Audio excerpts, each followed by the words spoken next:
Hello, YouTube viewers. Welcome to my show, Computer Wednesday.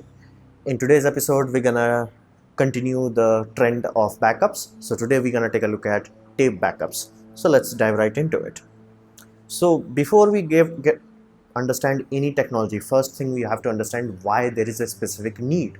So, what do we needed from a backup system is long-term storage. Basically, even if let's say you have a lot of money and you let's say backed up all your data on a hard drive and you disconnected the hard drive and kept it in a shelf, like I'm gonna recall that 7-10 years from now, it's not gonna work because the lubrication would have either dried up or would have seeped out. So flat out, it needs to continuously run, not continuously as in 24 into 7, but like every few weeks you have to continuously run it. So it's not like backup and forget like CDs, and it has to be offline. The backup that we want is offline. It must be offline, as in you're not supposed to be connected to network, either your office network, either your cloud server network, or basically you have to have a way that it can be completely disconnected from the grid or from the net for safety reasons. And it should also require no power. Basically, it's something that you only turn on once in a while, and then you're like, forget about it. It's not like you have to spend continuous kilowatts of hour. Like network stash storage takes a lot of energy to run. So you want this to be like, okay, I'm gonna back it up every week.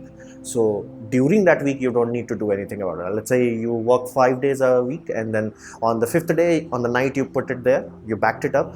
So during the whole week it should not take any power. And this is the final part: it should be cheap per dollar, as in per gigabyte. How much cents, as in how much rupees or paisa, whatever your currency is, how much you are spending per gigabyte. This is the final thing, and it must be compact. So we have this sort of solution. We used to use magnetic tapes as the primary storage medium for computers. Hail Hydra.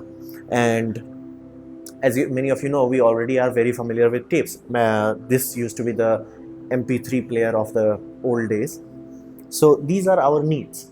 How do we met it is like, we created a standard known as digital linear tape. Basically, it's a same magnetic tape but specifically formulated so it can handle data much more reliably. Basically, all the skills that we learned by making multiple types of tapes, we put into this. It's like everything from the good, the bad, we learned, and then we put into one system. And that system is now called LTO, basically linear tape open. It comes into cartridges like that, and it has only one spool. If you remember cassettes or VCR, like VHS tapes, it has two spools. So basically what they are doing is giving you one spool, and the second spool would be in your drive, basically something like that. That will have the second spool. So if you see them and it has only one rotating point, it's only there because it only needs to unspool it. That's why it says linear tape open. That is the open aspect of it, as in the second spool is outside the tape.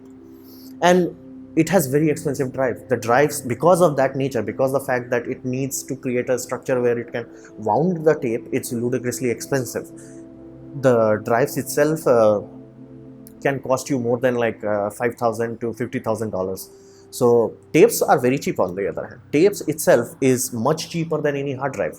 And let's say you backed up your data from onto tapes, and then you forgot about it, let's say for 5 years, 10 years, 15 years, 30 years, they will still retain that data. That's the crucial aspect of it. This is perfect for archiving things. And many tapes also come with what's called worm protection. Basically, it's a write only once, read as many times as you need to.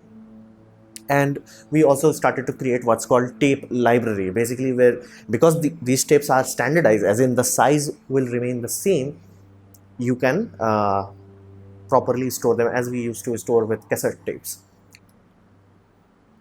So what are the pros of this aspect? Why people would, a small business or large corporation would want to employ this sort of cartridges? First, it's impossible to do a data breach on that. Imagine it this way: you have a cloud server, and you have a lot of data in your cloud backed up. What if somebody does what's called denial of service, basically DDoS attack? You are screwed. Basically, if DDoS attack happens, your network will be overwhelmed. You can't access your data. On tapes, it can't be done. You can simply have the tape and run it in your local drive. Done. And not to mention, many companies have such a proprietary information, they rather lose the data rather than risk it being leaked. So what they do is, like, they work They do all their work. They, let's say for 1 month, they did all their work.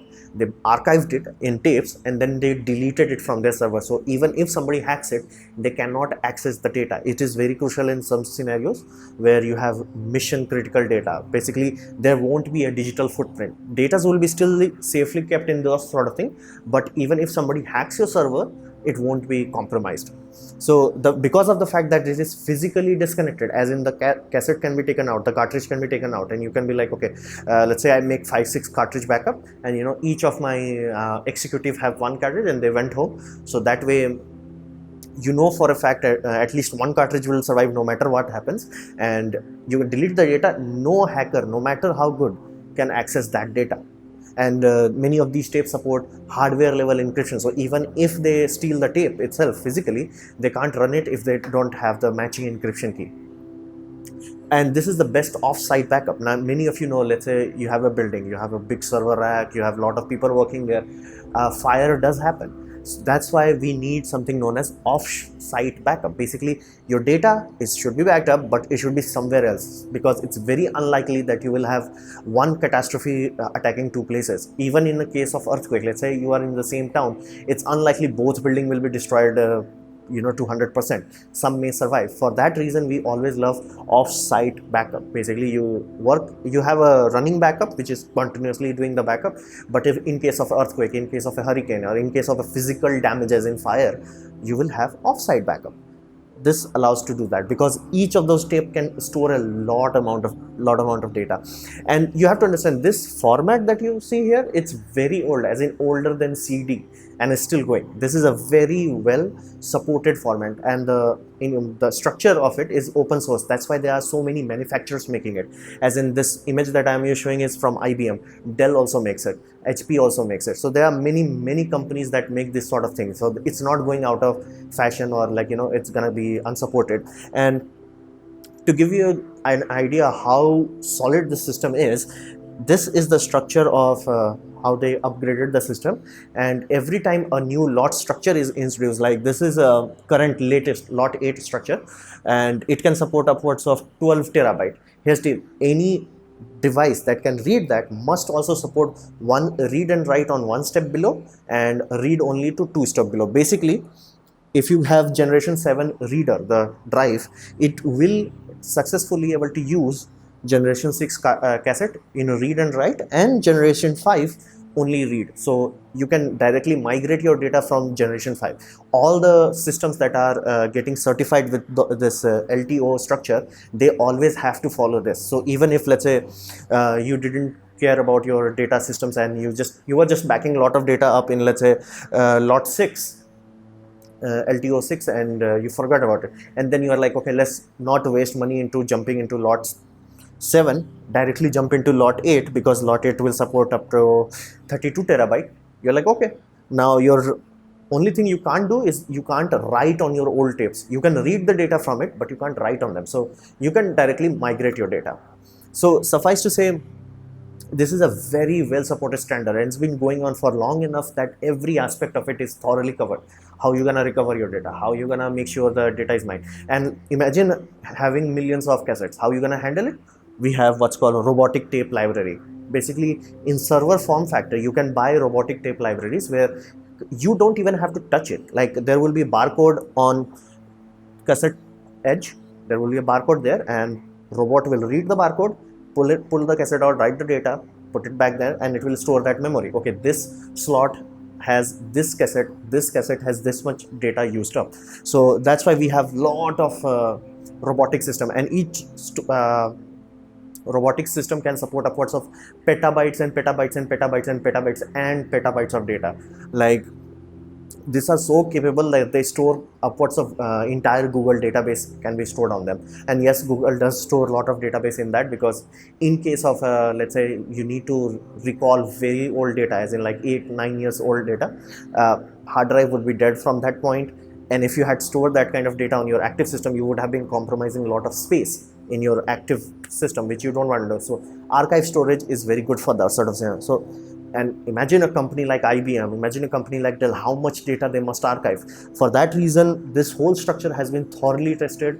Like, from as early as lot 4 and lot 3, they were talks of standardizing the robotic system. Now there is a whole standard system that you can just buy and forget about it. Auto loaders are also there, robotic there is there. So basically, this is thoroughly tested. This is enterprise grade. If you are running a small business, there is no better backup system than this. That there must be some cons to this. Yes, obviously. First is ludicrously slow read and write. So if you assume like it has, let's say, 6 terabyte capacity, yeah, it's not going to give you 6 terabyte, even gigabytes per second. It's slower than CDs. So read and write speed is not jaw-dropping. Proportional to speed, it's getting better, but it's not holy crap, it's so fast. It's very slow. And not to mention, it has no random access. Basically, as you can see in this mechanism, it has to open the tape from here, then wound the tape here. So during that time, if the data is, let's say, on the last 80% of your tape, you have to wait until that whole 80% is wound up. So there is no random access. In CD, you can have random access simply because A, the whole disk is spinning, and second, the lens can move back and forth reading the tracks. You can't do something like that in this. There is no random access. And it has a very short lifespan, as in, let's say you write that data on the cassette and you, let's say, rewrite it 15, 16 times, 1600. Basically, they can only do it 300 to 400 times. They will die after that. So they are only rated to 300 complete cycles, as in, once the tape has been unwounded, then wounded back, that is one cycle. They can only do that for 300 times. So don't expect this, like, let's say you had a cassette backup and you're like, okay, I'm just gonna rewrite on one cassette. Don't do that. It can only support few hundred times. So ideally you want to be below 50 for maximum accuracy, and 150, like, you should consider getting a new cassette. For that reason, why people invest in libraries, because they really don't want to keep running the cassettes, because they will either the tape will break or the data will get compromised.